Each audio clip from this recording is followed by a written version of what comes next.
The protesters unconvinced by Lebanon's president and his promise earlier of economic reforms. For more, let's cross to Beirut with correspondent Molana-Allen. Layla, what's the situation now? So the men are still there. There were about 50 men claiming to be Hezbollah supporters who stormed the square. This is Riyad al-Salah Square in downtown Beirut, where the protests have been focused. And in this particular area, there is this line of women that's been holding out since the beginning of the protests, basically providing a barrier between protesters and the army and saying, you mustn't touch us, and trying to keep things peaceful. So these men arrived and started hurling insults. They're still there now, raising their middle fingers, but things have calmed down a little bit.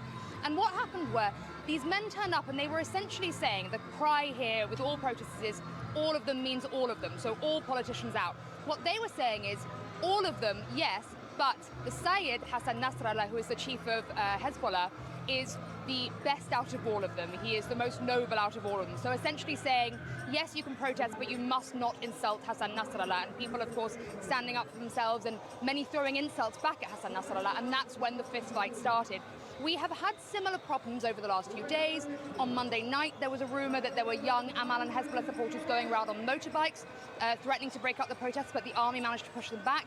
And again, here in the same square, we did have this issue last night, but this is the first time it's actually descended into a fistfight. There were 2 injuries. They had to be taken to hospital. As far as I'm aware, they are stable. That's what we're being told. But it has all kicked up a little bit here, and we still have the army there trying to calm things down, but the women are refusing to move. And in fact, when the fight started, women, it was pouring with rain at the time, and women wearing ponchos started dancing in retaliation, saying, we will dance, you can be violent, but we don't mind, we will dance. So at the moment, things have calmed down. It remains to be seen whether there will be more clashes this evening. It seems peaceful where you are right now.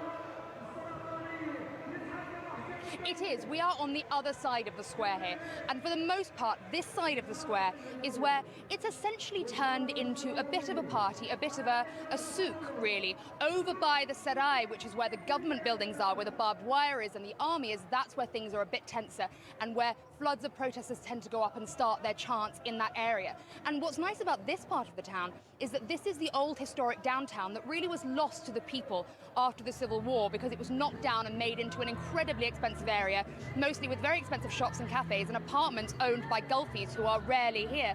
Now people have come back and they've set up food trucks, they've set up jewelry stores, and for the first time in decades people feel like their downtown belongs to them again, and they're hoping they can maintain that even if these protests die down. Layla Molana-Allen, earlier there was that moment where everyone paused and listened for the first time since the protest movement began. Lebanon's president addressing the nation. Let's take a listen.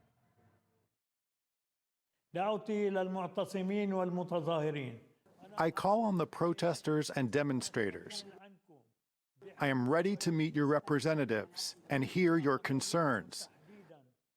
I will listen to your demands specifically as you listen to our fears of economic collapse.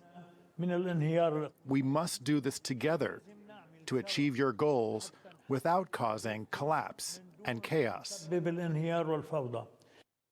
So Michel Aoun failing to win over those where you are. Yes, so the key issue there in what he was saying is that he asked for dialogue, but he said, I will listen to you if you listen to me. For the last few days, the government has been trying to reopen the roads that protesters have blocked, and today, as part of his speech, President Aoun said, we will defend your right to free speech and free expression, but you must defend the right to movement and stop blocking these roads because we need to get the economy moving again. Of course, protesters saying the only thing we do that you pay attention to is blocking the roads, so we will not stop. Really not a positive reaction to his speech today. People saying, we have waited a week for you to speak. People were very angry that the speech seemed pre-recorded and edited. They said he can't even react live to us, to this crisis that's happening. We've had to wait so long. These promises you make, he said that he will hold everyone to account, every corrupt politician.